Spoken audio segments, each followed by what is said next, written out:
uh, right now. Um, Good evening, everybody. Welcome to another episode of Change Starts With Us. I have a female resident from one of our female prisons on today. And she's going to share a little bit about the life of a female inmate. We all know about the men. The women are sometimes forgotten. Okay, go ahead. Can you hear me? I can hear you. Okay. I don't know really where to start. It's kind of like high school in here. Like it's a lot about drama. There's not.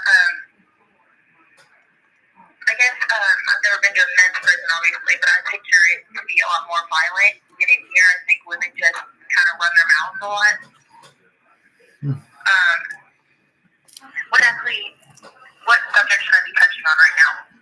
Maybe from morning to nighttime. How is your day? What do you participate in? Okay. Well, I live in the recovery dorm, so my whole day is based on programming. Usually, I get up. They wake us up at 8. Well, they don't wake us up, but we have to have our beds made. We can be laying on top of our blankets, but our bed has to be made. And I usually get up and I start programming pretty much right away. I go to my groups in the morning, and I program for about an hour or two, and then I go in for count. And count is from 10:30 to 11:30. And in the afternoon, they have like AA meetings and NA meetings, and I go to them sometimes. And they have open rec where we can go to the gym and play basketball or play cards. There's a lot of card playing in here. That's how a lot of the girls kill their time, where they go out in the yard and hacky sack or walk around the track. We have workouts at the gym. Usually it's 3 times a day, except on the weekends. And I go to those in the evening. It's really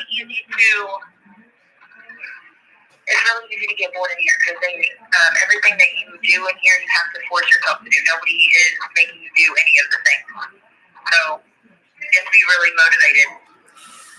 And that's the only way that a lot of people will get released from the pro board, is if they actually take some programs. Yeah, that's why I came to the recovery unit because all day long they have, because a lot of these groups are hard to get into. Like, yeah, there's a waiting list, and if you have life or even a long time, it's hard to get on that waiting list because they're focused on people who are going home soon. So this unit is for people who need those certificates so that they can go all day and have all access to any of the groups that they want to do. When do you go to the pro board? I go to the pro board in April 2025. So you're not too far off. You're getting close. And at the time when you get up there, I'll connect. This call is originating from an Ohio correctional facility and may be recorded and monitored. I'll talk to David Singleton about helping you with the Rhonda Head case. I'm sorry, I didn't hear it. When it's time for you to go to the board, and after you go, we'll contact David Singleton. He did the Rhonda Head case. Okay. I'm sure you know who she is. I've heard of her, but I'm not really sure. Okay. I'm not sure if she's at Dayton or ORW. I think she's at ORW. Yeah. Or was.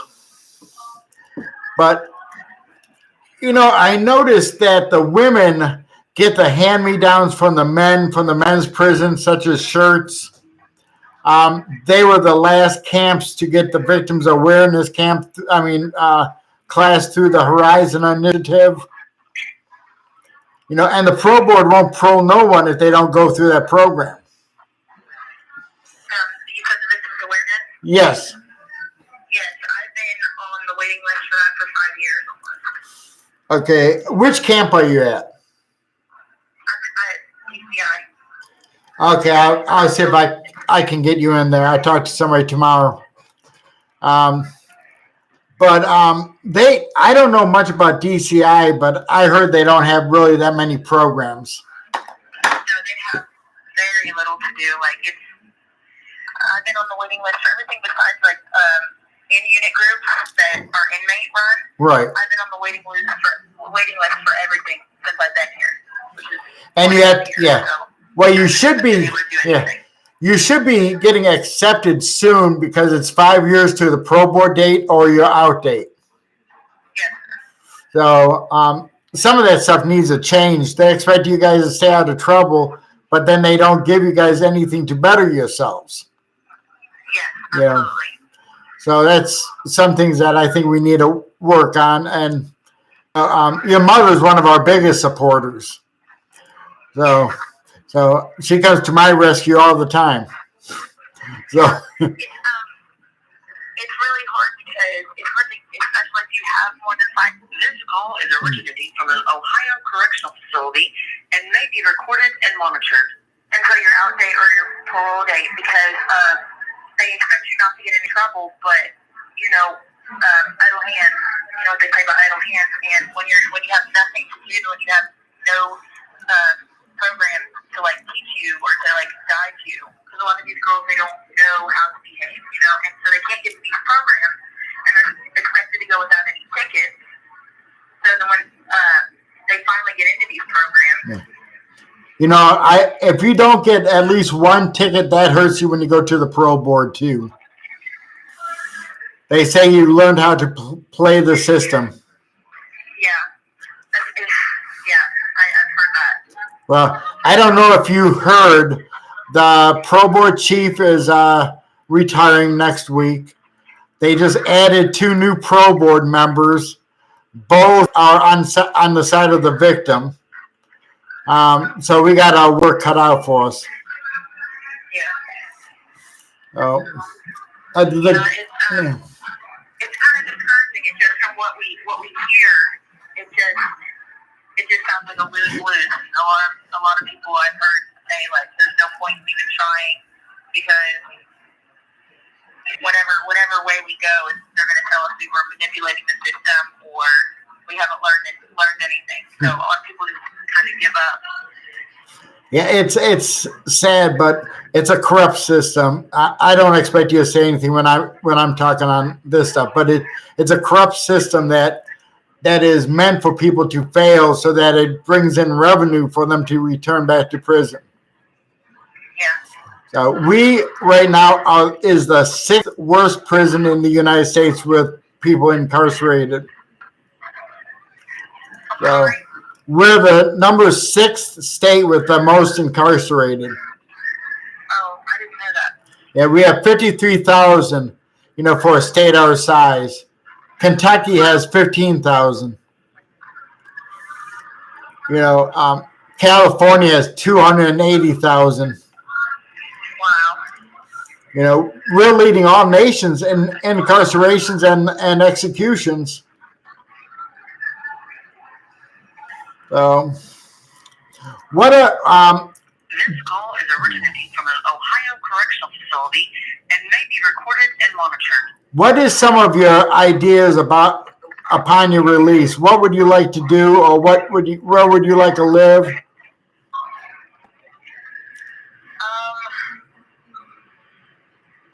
not really sure. Because it's hard for me to think about that because I feel like when I start thinking that way, I feel like it's kind of dangerous to start thinking that way because of the fact that I don't know if I will get out, and that scares me. But I kind of want to do something with the health and the human body, like a personal trainer or something. I'm actually going to go to college for exercise science and become a trainer. That's a good idea. That's a good idea. Yeah, they just started offering the course here. I work out a lot in here, and I'm going to be an instructor at the gym. And so they just started that course where we can get that for $25. Okay. And don't be discouraged about your first parole hearing. It's not here yet. Remember this, one of our old sayings, hope for the best, plan for the worst. But we're starting to get people paroled their first time up, more than we ever had. And 80% of them are women, which goes in your corner. Yes. So, and I know you have a great support team there. I do. So, I'm very blessed. yes, you are. And I see some good things changing in the next year with the system. I do believe our bill will get introduced and passed, and I believe that the programming is going to change because they took out so much of the programming this last year that they need to bring it back. So, but I was at ORW about, I think, 3 years ago with my former partner that passed away, and I tell you, I was more terrified in a woman's prison than a man's prison. Why was that? Some of the women looked big, so I walked in and I told. Is originating from an Ohio correctional facility and may be recorded Yeah. and monitored. Yeah, but and then there's a lady that was like 80 some years old that had 10 more years to go before she went to the parole board. Wow. So That's encouraging. yeah, and then there's that one lady on death row. She's 79. Mine's a commuter sentence. They're not going to execute a woman in Ohio. Yeah. So, but have you ever thought about teaching some of the programs that they have at the institutions? 1 minute remaining. Yeah. You got a minute to talk. Share your last thoughts, and maybe we'll get you on again next month. Okay. Absolutely. Okay. I really don't know what to say. Thank you for talking to me. What is the most important thing that the women need right now?